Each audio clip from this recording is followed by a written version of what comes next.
On Sunday morning. It was from Stuart Mills III, and we talked about his possibility of running for Congress against Congressman Nolan. And as we talked, I asked him a question: why would you want to do this? And he relayed a story to me that when he got out of high school, he wanted to join the military, and his father encouraged him to go to college and work in the family business. So he decided to honor his father's wishes and did that. And he said that it's time for him to give something back to his country. And when he told me that, I thought, good reason to run. It's a good candidate to support, somebody that's got that kind of attitude. And recently I was reading an article about him in one of the magazines about his run, and down at the bottom there's these, I can call them blogs or comments people put on there. There was a comment, rather sarcastic one, that says, yeah, he earned his money the old-fashioned way, he inherited it.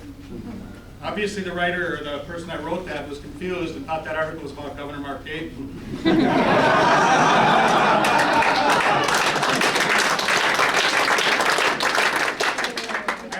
Stuart did own his money the old-fashioned way. He earned it, but through hard work and a good work ethic. And I know where he learned that good work ethic. He learned it from his dad, Stuart Mills Jr. Is Stuart Mills Jr. here today? He's actually working. I saw him this morning at the office, and he was working. Yeah. And he's doing like his father did, Stuart Mills Sr. He didn't just hand the keys to the store over. He made his son work.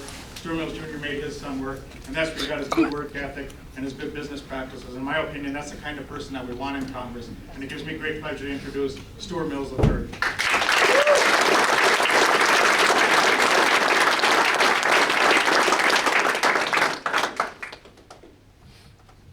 Well, I'm kind of coming late to this party. I most certainly am not a politician, but I am running for office. And actually, I am here today as a guest in our own facility. I'd like to thank Paige for inviting me. I remember back in January when she reached out to my father and my uncle and asked that, hey, we'd like to have a rally. And my dad and my uncle said yes, and I had at that time no idea that I would be running for office. I would have thought that since, as Dale mentioned, I graduated from college almost 2 decades ago, that I'd be working the family business forever.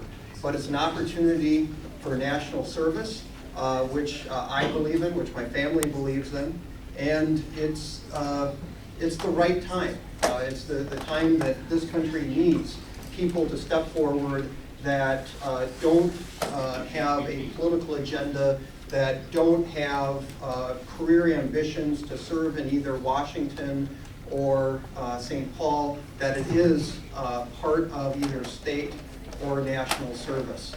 And I'm here underneath what is called the hunting camp doctrine. That is, whoever complains about it the most gets the job. So those of you who are avid hunters will know for certain exactly what I'm talking about. And I don't have a stump speech, but I got a story to tell. And it's that story that I've been telling that has caused people to tap me on the shoulder and say, hey buddy, if you feel that strongly about it, if you're that invested in it, then you know what, you better go do something about it. And you know what, they're right. And if I'm the person that can be the voice in the process that reflects the values and the priorities of northeastern Minnesota, and if you'll have me, I would love to be your candidate. Woo!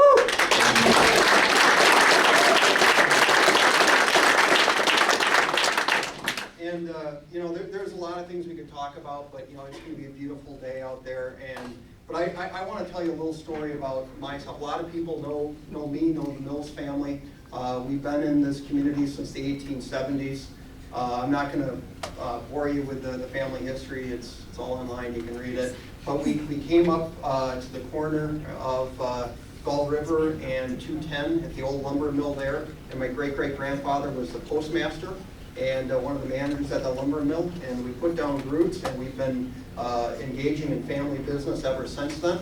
It's a multi-generational business. But you know, I've seen things. I've seen things in our business. And the first thing that I'm going to touch on is something that's very personal to me. It's personal to you because that's why you're here today, and that's our Second Amendment rights. But I'm in the gun business. My family's in the gun business. We have sold guns for decades, and we've done it legally. And we've sold our guns to law-abiding citizens for protection and for hunting, and we've made no apologies for it.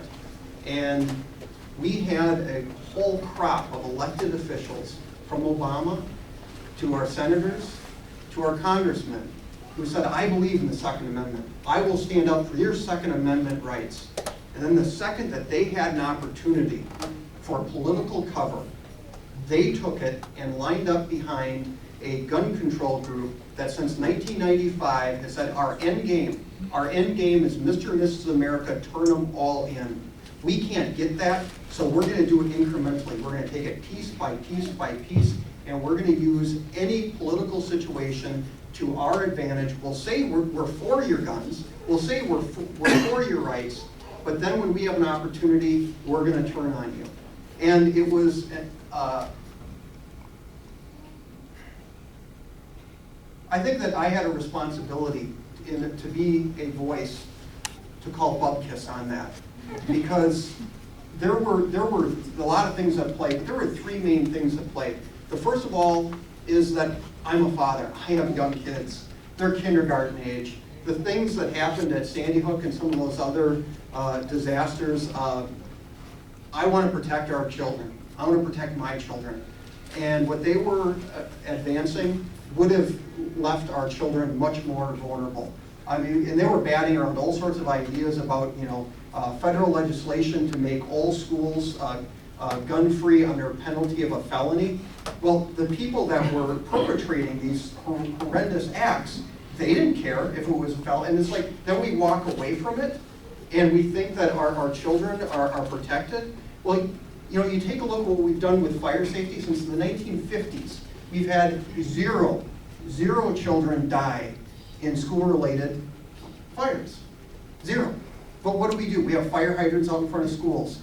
We have fire drills. We have fire alarms. We have fire extinguishers. We have the fire department come in and give drills. I mean, because we take it seriously.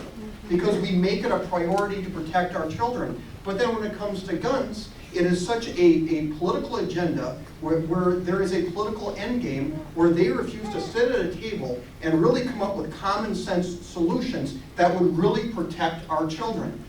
And if you want to protect our children, you have to actually physically go and protect them. There's no pixie dust, there's no magic wands, there's no good intentions, and really at the end of the day, there really is no legislation that is going to deter those people other than an actual physical deterrent.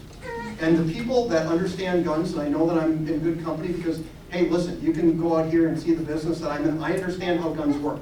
I understand that one gun is not morally superior or inferior to another. In the right circumstances, they are all deadly. So you don't go and say, well, this gun, because it has cosmetic characteristics, that's bad, that's wrong, that's evil. But this one that I used to hunt ducks or deer with, because it's got wood on it, that's fine, that's fine. But what they're doing is they're engaging in the Mr. and Mrs. America turn them all in narrative of, you know what, we can't get all the guns, so let's just convince people that these are bad, even though they work exactly the same as this gun over here. And so I had to call bupkis on that too. And I made my video, and of course, nobody has watched these videos because they only have 250 views, but I shoot competitively, and I was really proud that I had 200 to 300 people that watched me shoot competitively. But then I put that video on there because I wanted, it wasn't a publicity stunt. It was legitimately, I wanted to reach out to Klobuchar and Franken and Nolan and to let them know that, hey, this is a business that's headquartered in the 8th District in Minnesota, and we employ a lot of people. This is and we have a lot of customers. This is the bread and butter of our employees, which allows us to give them a paycheck and health insurance, and it's also the legal activity that our customers engage in. And I'm very visual. I'm new media. I'm multimedia. I knew that if I was going to write a letter, that it was going to sit in the Congressional Post Office for 4 weeks getting scanned for anthrax. So I made a video where, listen, here's who we are, here's who our customers, here's who our employees are, and here's the facts of how guns actually work. And I heard none. Nobody got back to me. Not a single person. Never heard from Rick Nolan. His office is right across the street from my office. Never heard from him. Never heard from Al Franken. Never heard from Amy Klobuchar. But it blew me away because there's over 300,000 people that have seen that video. It wasn't a publicity stunt. Never thought in a million years that many people would watch it, because the stuff where, I'm shooting 3-gun competitively and doing good, the stuff that I really want people to see, only a couple hundred people have seen that. But a little bit more about me. It's not about guns. I mean, we're here to talk about guns, but I'm also a candidate for U.S. Congress. My family has been in business, like I've said, for 5 generations. And this most recent incarnation, my grandfather started back in 1922. We've been working hard, and we've been reinvesting in our community. And when we make a profit, God willing, we reinvest it in our business. And it has gotten awful. It has gotten horrible. And I'm going to start with something that is personal to me. And it's not a boo-hoo story. It's not a pity Stuart Mills or the Mills family. But I'll tell you what it is. It's offensive for anybody who operates a business or employs people. What happened in the last round of elections, where you had folks saying that the wealthy are not paying their fair share, that there's all these loopholes and they don't pay any taxes and we have to make them pay more. Well, you know what? I'm going to speak for myself, and then I'm going to allude to a few others here. You know what? We've paid all of our taxes. We reinvest the money that we make into our business. We provide jobs for people. We provide health insurance for people. We are part of this community. And then beyond that, we support community and civic endeavors. We donate to charity. We help with events. We do a lot of things for this community. And to be singled out as a deadbeat is personally offensive. And that's what they're called. When they say you don't, oh, geez, they're not paying their fair share. There's all these loopholes. Now, don't feel, it's not feeling bad for me, but I'm going to ask you guys a favor. And let me go on. Also, recently, there was radio ads that were put on. I don't know if anybody's heard them, where at the end of it was, so-and-so is a good guy for this part of Minnesota because they're making the 2% pay their fair share. Making the 2% pay their fair share. The problem with that isn't necessarily paying the fair share, it's the political pandering. Because what happens is that underneath the Obama administration, our taxes went from 35 to 39.6% that we're sending to Washington, D.C. Now, we can talk all day long about how that money is being wasted, how it's going to Solyndra, and how it's going to Fiskars, and how it's going to the Obama phone lifeline program. You can go through all the waste, the fraud, the abuse, and I can carve out billions of dollars for you of how our money is being wasted. But the problem is that the businesses that have the ability to create jobs in northeastern Minnesota, in the 8th district, are taxed at the personal level. They're subchapter S, they're sole proprietorships, they're LLCs, they're partnerships. They're taxed at the personal level. So we have our politicians in Washington and in St. Paul that is causing us to take money that we otherwise reinvesting in our businesses, in our communities, and exporting it to be wasted in Washington, D.C. And then they turn around and they look, well, where are the jobs? How can we have almost at certain times of the year, not during this time of the year because we have a tourism economy, but during the off season, how can we have almost 9% unemployment? And then Boise Cascade lays off a third of their workforce, Potlatch shuts down, and they look around again. How come we are not generating the jobs in northeastern Minnesota that we otherwise could? Well, I can tell you why. Because the overwhelming group of people that run businesses that have the ability to employ people are taxed at that personal rate. They are the villains. They're the bad guys. They're the ones that, quote, are not paying their fair share. They're the ones, quote, that the 2%, the 1%, whatever percent you want. Well, you can look around this community, and it's just not You know, this, 'cause I can use myself as a personal example, because that is part of why I'm running. But there's, you know, a popular family in town that used to have a fishing magazine that now has a popular TV show. I can tell you they pay their fair share. The guy that runs the grocery store across the street, he falls in that category. He pays his fair share. He gives to the community. He gives to charity. He invests back in his business. The guy that's got the printing company over there, and that side, he invests back in his business. He's running 3 shifts. He invests everything back in his business. He's growing his business. He's bringing on presses. But the problem is that we're not able to generate the jobs that we need to get people off of unemployment, or to get the people that have given up on seeking jobs altogether off of, to get them back into the job search. You know, we cannot vilify the small, medium-sized, and larger-sized business people anymore. We can't take shots at them. We can't call them deadbeats. And the next time you're at an event and somebody starts talking about loopholes or paying their fair share, please, for me, as a favor, ask them, who are they? Not Warren Buffett down in Omaha, not Bill Gates, who in the 8th district, or if it's a state rep, who in your district is not paying their fair share? Ask them, just say, I want you to name names. Because I can name names of everybody that is paying their fair share, that's reinvesting their business, that's given to charity, that's given to their church, that's given to their community. I can tell you who those people are. I want them to tell me by name who the people are that's getting the loopholes. Because quite frankly, I think they're lying to you. They're lying to you because they're trying to score political points, and they want that quick soundbite to get people that really aren't paying that much attention to vote for them. And we need to take that away from them, because when we're able to take that away from them, or they're vilifying the folks that have the ability to create the jobs that we really need in this part of northern Minnesota, we'll come to the table and sit down, put the rhetoric aside, and say, listen, this is what is really going on, and this is how you really create jobs. Because St. Paul has never created a job in its entire existence, and Washington, D.C. has never created a job in its entire existence. We don't have big corporations up here.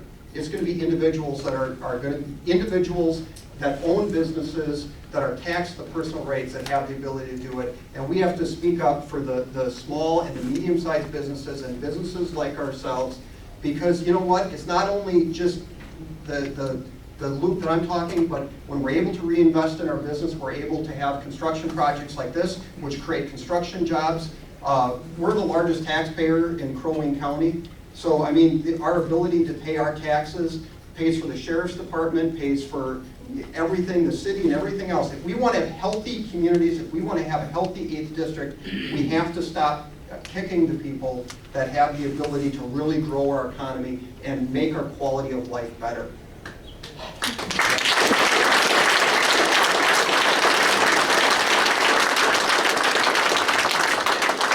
And then the last thing, I know we've got to get out of here, it's going to be a nice day. I promised you I was going to be brief, but sorry. I am the plan administrator and the fiduciary of our company's healthcare plan, the Mills Company's Employee Welfare Benefit Plan Trust. It's a mouthful, but we're a self-insured plan. We've done some very, very creative things with it. We actually came up with a contribution reimbursement program in which we allowed our employees to buy their contributions down to zero through healthy lifestyle, not smoking, right blood pressure, body mass index, you know, the whole online health assessments, exercise. We came up with 6 different metrics where if they engaged in all of those and they were healthy, they could buy it down to zero. We were actually in I think a year, we had 1 year, maybe a year and a half, 2 years, but anyways, we were able to rebate. Actually, not only were we able to keep our costs flat, it went down and we rebated money back to our team members. And it was a great system. Obamacare happened, and you know what? I can explain this to a junior high school student, and he can understand it. The healthcare economy is broken down into 3 different metrics: supply, demand, and delivery. And what Obamacare has done is decreased the supply of healthcare. It's done nothing to change how we deliver it, and it has increased the demand. And anytime that happens, you're going to have costs go through the roof. And so I was speaking in Duluth on Tuesday, and I said that we have the best healthcare on the face of the planet. And somebody stopped me afterwards to say, you know what, I disagree with you. Very nice guy. not combative, but really he wanted to have a really good dialogue, and it was a good conversation. He goes, I disagree with you. Why do you think? And I said, well, because we have Canadian health ministers and the presidents of provinces that when they have something that they really need to have done that threatens their own life, even though they're running the Canadian healthcare system, they come over here. We have people flying into the Mayo Clinic for procedures from the Mideast and all over the world, heads of state. You know, that's just here in Minnesota. I mean, you take a look at what's New York and Florida and California. I mean, they're coming from all over the world. But our problem with healthcare is not quality, it's access to healthcare.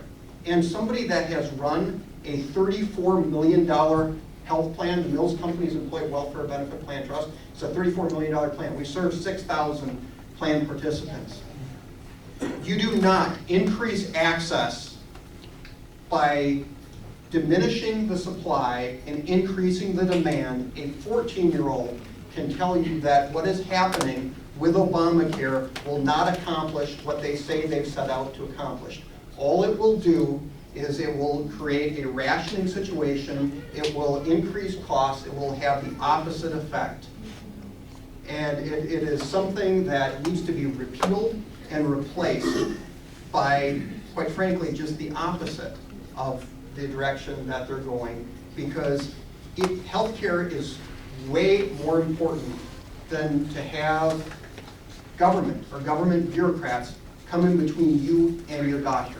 It is very personal, and it needs to be treated like it's personal. There is improvements that can be made. There's improvements that have to be made, but they have to be made incremental, because taking over 1/5 to 1/6 of our nation's economy in one fell swoop is an overreach, and it's an overreach that's going to swamp this boat, and quite frankly, they've realized it, and they're pulling back on individual components, including the employer mandate. And if anything is an endorsement of the criticism of the plan, it's the actual actions that this administration has taken, because they know it's going to blow up in their face because of the train wreck. So anyways, in closing, and I know I'm long-winded, I'm not, like I said, I'm not a professional politician, that wasn't a stump speech, but I just wanted to take this opportunity to tell you guys who I am, why I'm running, what my issues are. I believe in this country, and you know, the kids here remind me of my own children, and I don't want to leave $17 trillion worth of debt to any of them. Our debt service is 6% of our national budget right now, and interest rates can't get any lower than where they are. They can only go up when they go back to historical rates. That $400 billion we're paying a year in interest payments is going to turn in pretty darn quick, because you know, first of all, the interest rates go up and we keep adding to it. We're looking at $800 billion. $800 billion before too long that we're going to be paying. And if we don't get to a balanced budget, we're going to leave our children a country that's going to look a lot like Greece or a lot like Cyprus. And we can't do that, because we are the best country on the face of the planet.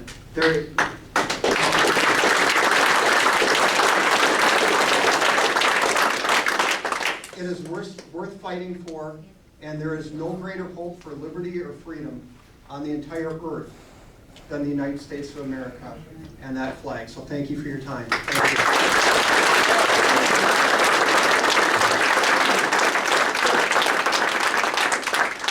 A lot of people don't know how much Mills have sunk back into this community. I personally want to stand up and say thank you.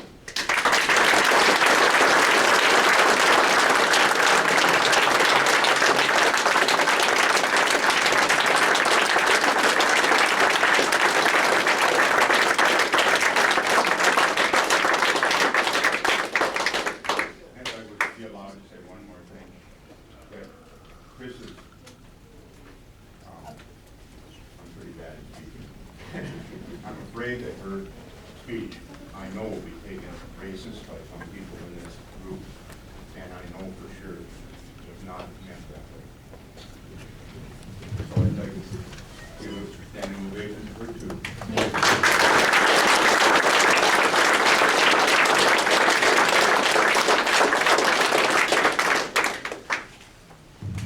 No, that was awesome again. Thank you very, very, very much, Stuart.